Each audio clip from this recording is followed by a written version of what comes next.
Okay, so then our next reading is related to training, the issue related to training. So actually for the main issue is this, training for the organization. They conduct the training and development. Does it bring positive effect for the organizational innovativeness, right? And then here in this paper, they use two different type of training approach. Yeah, as you know, there are some organizations, they conduct the training program by themselves, right, internally. But then for some organizations, they also use different approach. For example, they might subsidize their employee for them to be trained outside of organization. Yeah, so then of course they use this, it's a kind of their independent variable, by this two different approach. So then we'll see like which one brings better effect then. Okay, so then yeah, let's check for more detailed information from our presentation group. Give them a warm welcome then. Good afternoon. This afternoon we're going to present you about reading 3. So the title is Do Organizations Spend Wisely on Employees? Effects of Training and Development Investments on Learning and Innovation in an Organization. So the presenters are myself, Cynthia, and Han. So this is our outline. We have the introduction, conceptual framework, and hypothesis, method, result, and the discussion. So introduction. This paper examines the effects of training and development on organization innovation due to the increase investments on the strategic value of developing human capital in organizations. Scholars were encouraged to investigate the relationship between training practices and various performance measures. So this mainly focuses on the effect of training on productivity, financial performance, and employee motivation. So the independent effect of training on the organizational innovation is yet to be investigated. Maybe you have to talk to us and not read to us, right? Now, the present study investigates the effects and underlying mechanisms of the present investments when developing the HR organization innovation. So whereas it also elaborates the role of learning practices as potential mediating mechanisms, which explains why the organization puts efforts on the human capital and the performance innovation. So the authors examined 3 types of learning organizations, which are individual, personal, and organizational learning. And they also propose that there is a link between learning and innovation, which is strengthened under the organization climate that supports the promotion and innovation. So this is the framework. As you can see here, there is an investment in the training and development, which comes to the learning practices which is the mediating effects, and the moderating effect is the organizational climate with some control variables. So in this framework, the authors explore the issue of focusing on organizational training and development as a key of the HR practice. Therefore, there was a successful development of capable and highly motivated employees, which was necessary for the organizational innovation. Now, when it comes to investing in training and development of employees, it was an effective method to develop a competitive human resource tool for the organizations. and financial support, which is for monetary education, was highlighted as the most basic um, requirement, and it was to ensure the opportunities for both the employees and the organization, because like once the employees are educated under the organization, then they bring more benefits to the company. So it also examines a critical intervening process that accounts for the link between training and development and investments and innovation. So the organizational efforts for training and development nurture knowledge and expertise amongst the employees and to generate their commitment of learning in order to bring innovation to the company. So the organizational learning process for individuals, which promotes absorption and utilization of external knowledge and integrates internal knowledge it allows by effective transfer application of among the organizational members. The current model suggests that the link between learning and individuals may be more pronounced in organizations with more innovative climate, which is the moderated effect. Maybe. So what's the concept of the variables? For example, the mediators, individual learning practice, and what does it mean by interpersonal learning practice, and what does it mean by organizational learning practice? And Okay. Those points were more explained in the hypothesis, so I'm gonna go to them. Or should I just go directly to them? yeah, if later you can address like clearly, yeah. Okay. Okay, so for the individual learning process, it involves more of self-education and like projects that the employee has to do by themselves to in how it will benefit the organization. And so usually this learning process is by like books or manuals or whatever training programs that were offered in the organization. Interpersonal learning practices, they are based on knowledge through manual training, coaching, and task rotations. So, and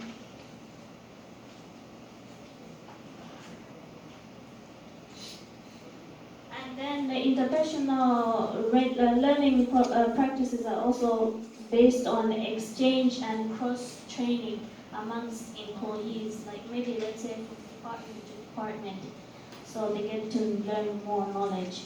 And lastly, the organizational learning practices, they involve knowledge sharing, suggestions from other departments or programs, and also the quality circles amongst the organization.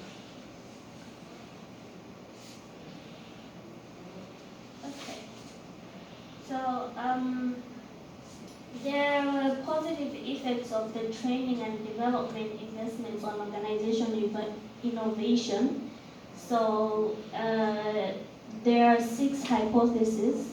The first one is corporate training, which is it's firm specific, and it is positively related to innovative performance. So this is like internal training that aims to achieve immediate skill building performance. And then it also directly addresses the current and the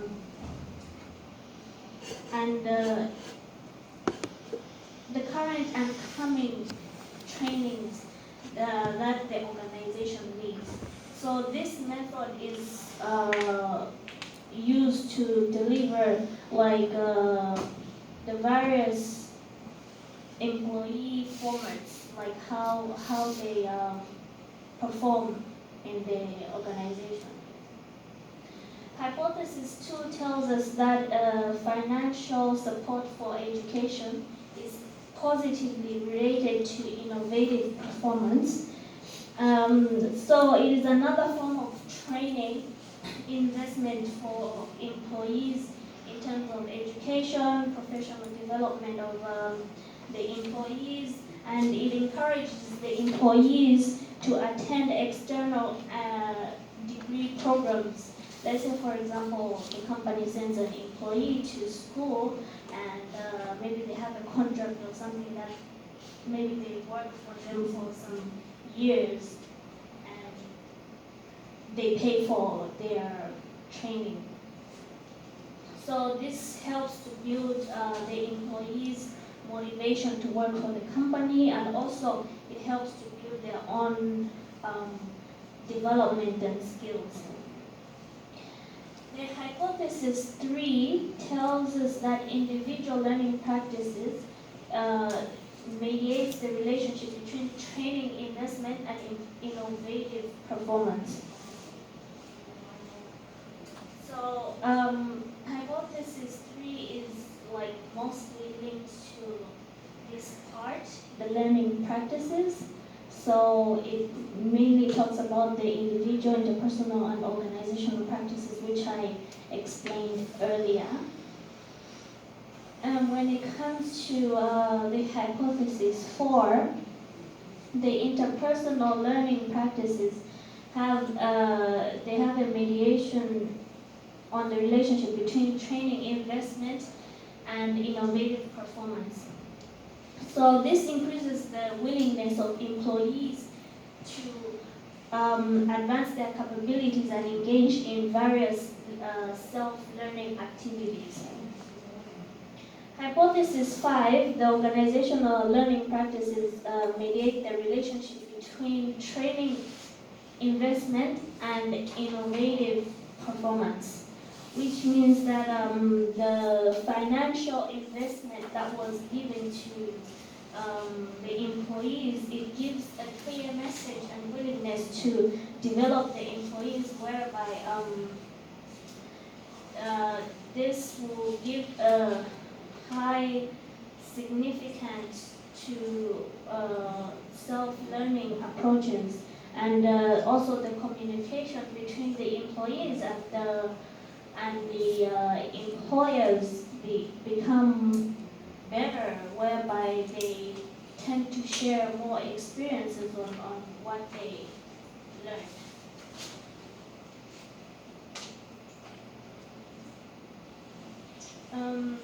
The interpersonal learning incident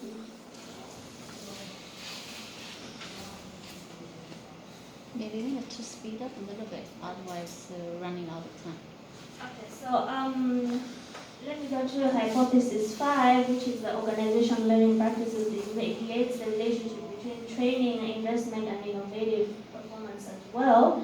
And in this type, it is by shaping the environment which supports the learning and training practices that develop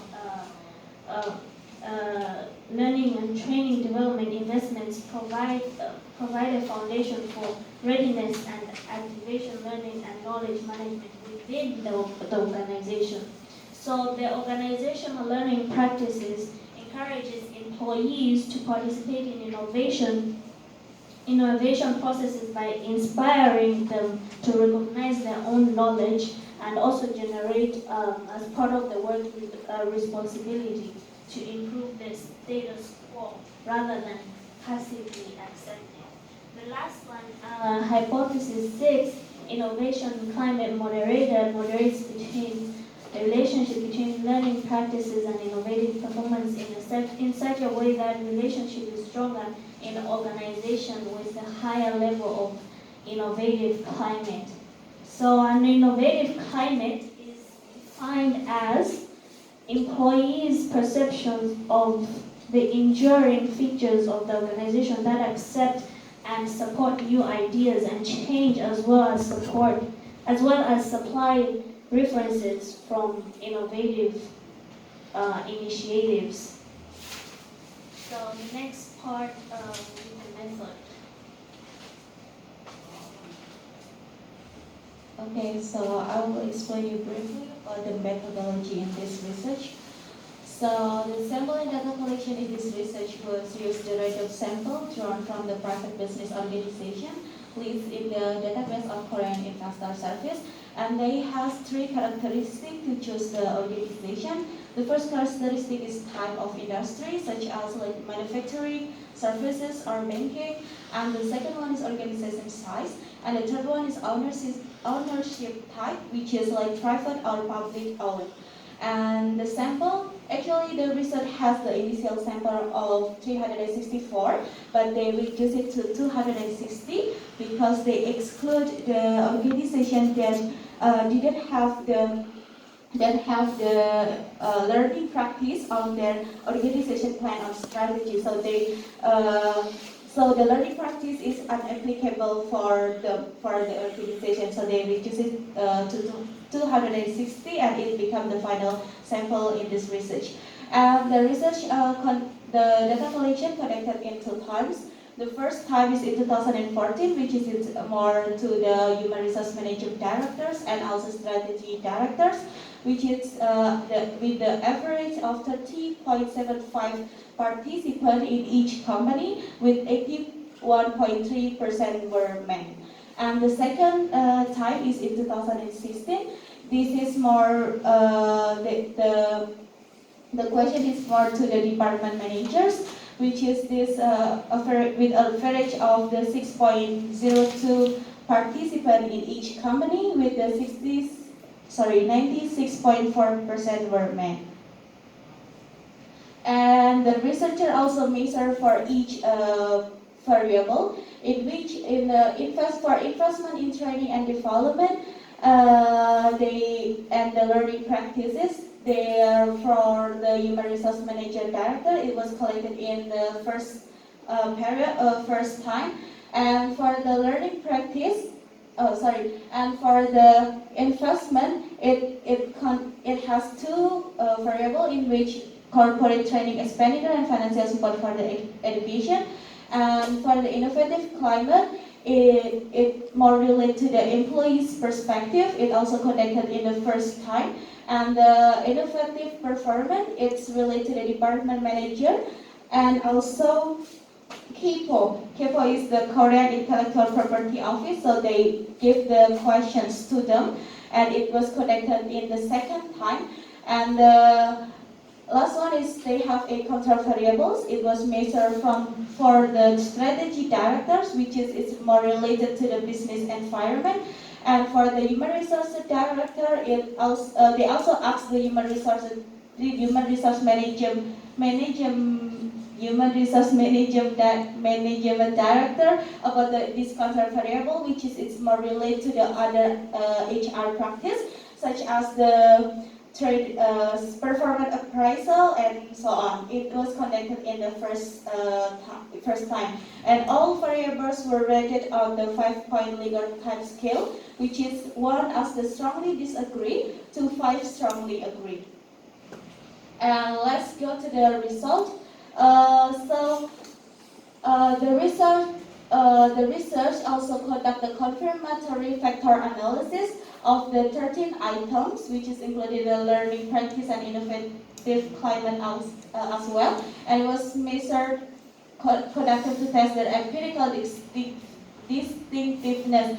And we can see from this one, this is the correlation tables. The correlation tables itself is to show how strong each variable relate to each other, and it ranks to -1 to +1. So you can see for the result that each variable they got the correlation value range from the -1 to +1. So it has good correlations. and it was supported. And the estimated number of the parameter, they also connected the estimated number of the parameter because they have like 18. Oh, sorry. Because they have 18 indicators, it's quite complicated. That's why they also connect the parameter, which is 351. But then the final sample is only 260, as I mentioned before, and because of this complexity, they use the structural path analysis to analyze this research. Moreover, they also use the hypothesized model and plausible alternative model, use the structural equation model. This is to test the possibility that the theoretically plausible alternative model offer better explanation of the current data. It means that the mediation of or the relationship between each variable is more partially supported. This is the first is learning practice might only partially mediate the relationship between the training investment and innovative performances. Because in the model they have the direct path from the training investment, and it's more significant than use the mediation relation. That's why it's called like partially mediate. And the second one is training investment and learning practice have parallel or independent effect on innovative performance. They conduct this model, but it's resulted in the worst model fit. So they just use the partial mediation model because it's provided more best fitting. So theoretically plausible explanation of the data was preferred, or they use this partial mediation relation. And this is the result of the hypothesis proposed in this research. As you can see here, we have 6 hypotheses proposed. For the solid line, it means significant, and for dotted line, it means insignificant. Let's go to the hypothesis 1. For the direct relationship between the corporate training expenditure to innovative performances, it has the solid line. It means it has significant, and also the effect is the beta value is 0.20. So it means it has the positive relation. That's why the hypothesis 1 is supported. And for this hypothesis 2, even though it has the significant value because the solid line is because it has solid line, but the effect is negative. But the hypothesis that proposed by the researcher, financial support for education, is positively related to innovative performance. So it's not supported because the beta value or the effect is negative. And for this hypothesis 3, it has the dot line. It means it's not significant, so hypothesis 3 is also not supported. And for the hypothesis 5, which is the interpersonal learning practice mediate the relationship between the corporate training expenditure and innovative performance, it is supported because it significant and also has the positive effect. And for the hypothesis 5, it also supported, which is the organizational learning practice mediate the relationship between the corporate training expenditure and also innovative performance.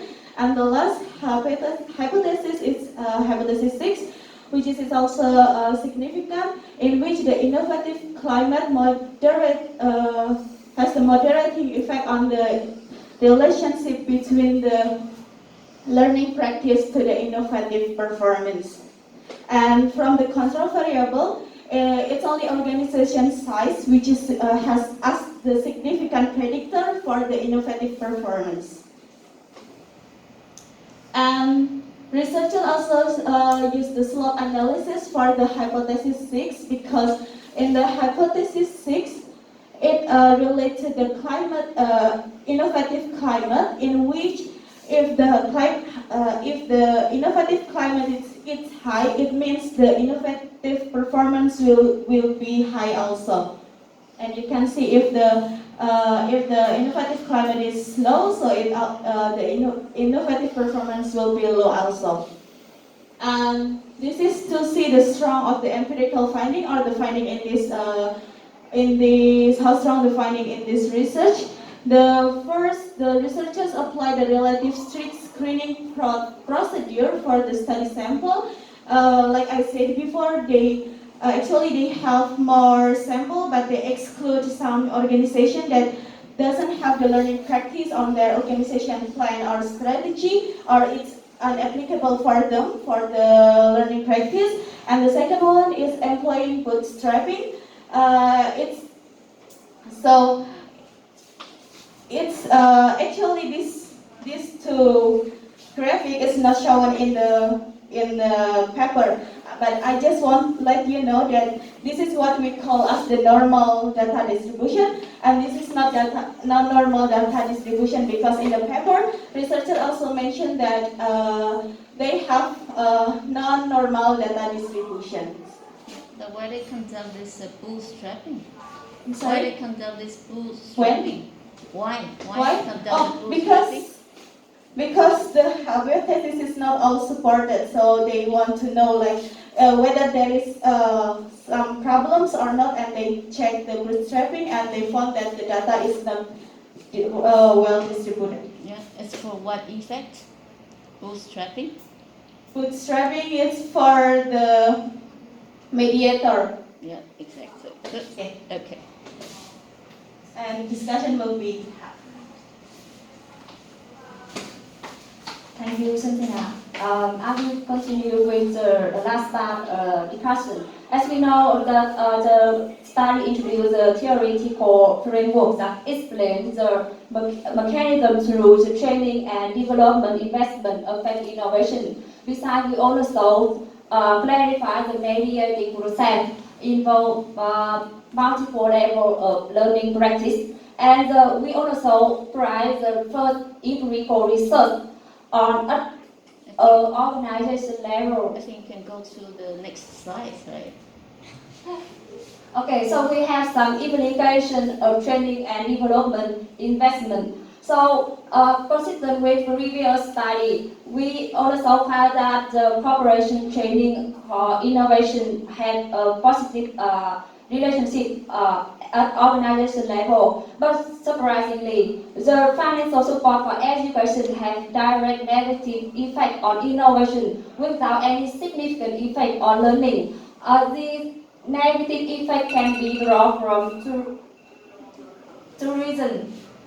The first, that our study consider about the organization level and not focus on individual level outcome. If we study, they just focus on individual level outcome. So employee who has get benefits of such kind of benefit will increase the innovation. But other employees who were excluded from this benefit, they will be angry and maybe can cause a negative effect. So overall, about the organization level, the financial support for education may have negative effect.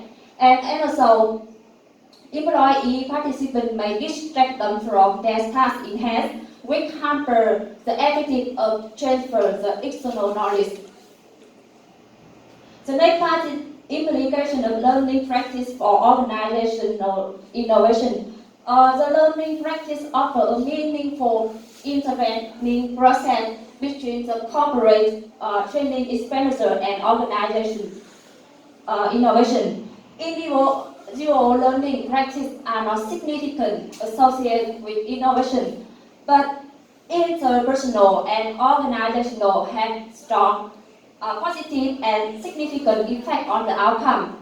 These findings support the literature that the importance of knowledge is lie on the connection among the employee instead of within a person. And the next one is a collective organizational learning practice may be ineffective in generating the innovation when the organization context does not support. So we further extend the human resource and innovation literature that the learning practice promote innovation only when the organization cultivate a work climate that encourages the employees. So we also offer some several implications for prisoner. The first, That is a little bit short. the first is it's necessary to retain a high-profile workforce for several professional domains such as medicine, law, and energy to maximum the value of financial support and minimize the unintended negative implication of financial support. The organizer should implement some program. The first that they should ensure finish inserting beneficiary. They should utilize support and an effective motivational tools and without causing any resentment or envy among the people who was excluded.